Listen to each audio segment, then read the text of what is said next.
Long before the Fellowship crossed the mountains, before Gandalf faced his fire-born foe in Moria, there was another who met that same shadow and fell into the dark.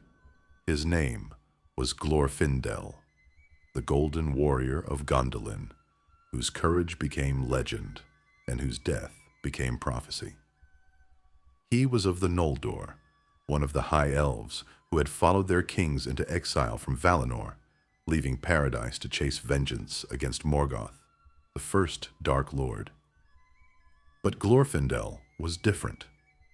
Where others were proud, he was pure of heart. He served under Turgon, lord of the hidden city of Gondolin, a white city built in secret, guarded by mountains and song, shining like starlight under stone. In the days of peace, Glorfindel was captain of the House of the Golden Flower.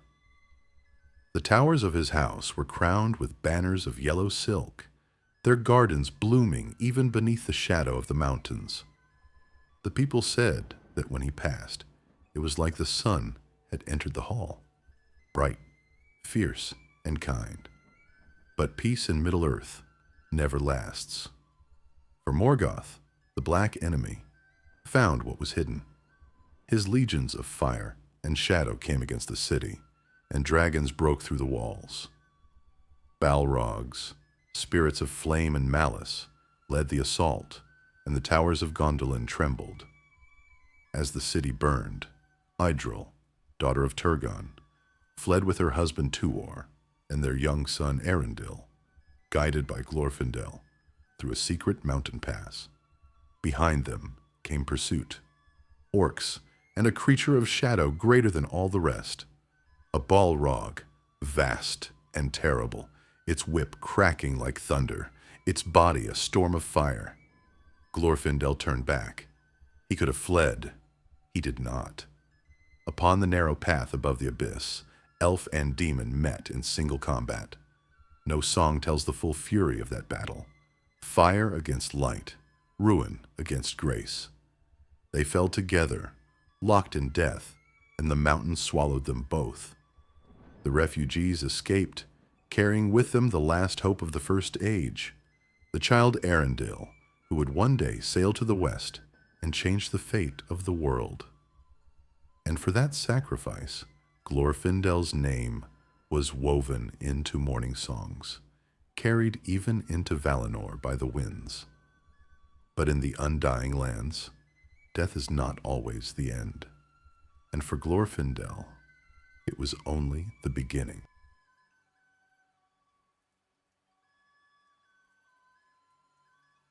In the songs of the elves, death is never a full stop, only a pause in the music. When Glorfindel fell into the abyss, his body was lost, but his spirit journeyed westward, across the sea of shadows, to the silent halls of Mandos, where all the souls of the elves must go. There, in the great stillness beyond time, his light did not fade. Mandos judged him, and found no pride, no rebellion, no thirst for glory, only sacrifice, only courage. And so, Glorfindel was granted what few in all of Arda ever received, a return. The Valar restored him, not as punishment, but as purpose. For his death had been pure, and the world was not yet free of shadow. Tolkien himself wrote that Glorfindel's spirit was rehoused in a body of greater power and sanctity. Not reborn as mortal men are, but returned, whole, made radiant through grace. He dwelled again in Valinor, among the immortal lands, his light no longer of the sun, but of the stars.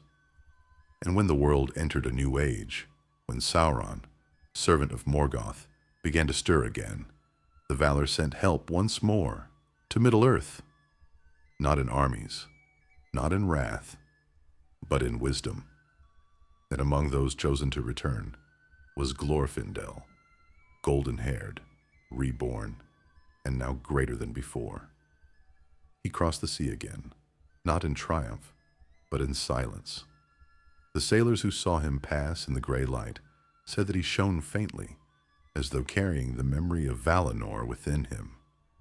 When he stepped upon the shores of Middle-earth once more, the world itself seemed to recognize him, like a flame rekindled after ages of darkness. He did not build kingdoms.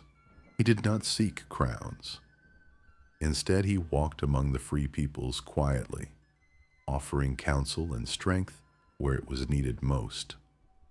When Elrond founded Rivendell, Glorfindel became one of its first guardians, a watcher in the north, a silent protector, whose wisdom ran deeper than time itself.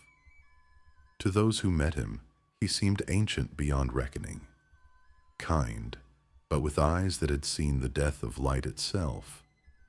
Few knew who he truly was. Fewer still guessed that he had once fought a Balrog and returned from death. But those who felt his presence said they found courage without knowing why. For within Glorfindel burned something rare in Middle-earth, not the fire that consumes, but the fire that endures.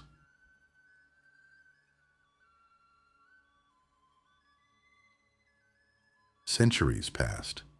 Empires of men rose and crumbled. The shadows of the world grew again.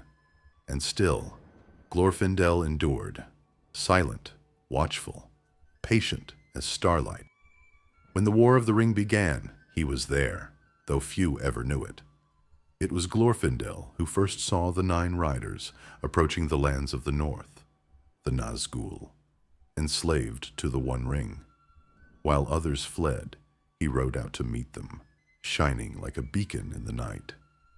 The Nazgul could not bear his presence, for the light that filled him was the same that once burned in the blessed realm, a light older than their master's shadow. At the ford of Bruinen, Glorfindel stood beside Frodo, facing the black riders across the rushing water. He raised his hand, and the ringwraiths hesitated, for they saw in him the fire of Valinor. And when the waves came crashing down, their terror was complete.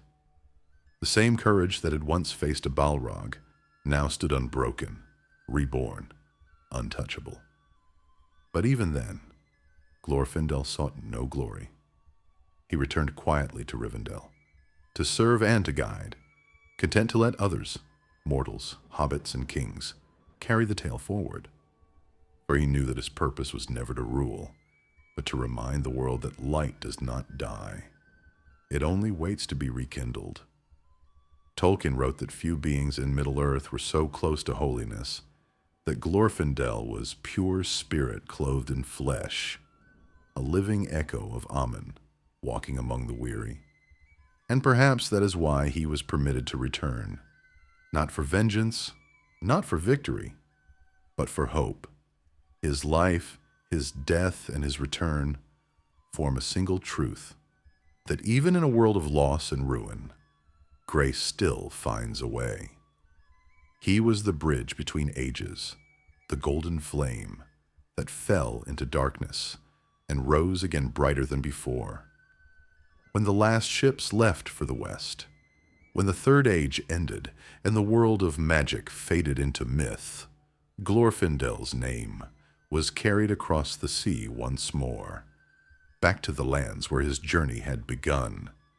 And though no one in the Fourth Age remembers his face, his fire still lingers. In every act of courage, in every choice to stand against despair, in every whisper that says, light endures. So tell me, did you know the story of Glorfindel, the elf who died and came back? And do you believe any other being in Middle-earth ever shone quite as bright? Write it in the comments below. Because some legends never end, they simply return.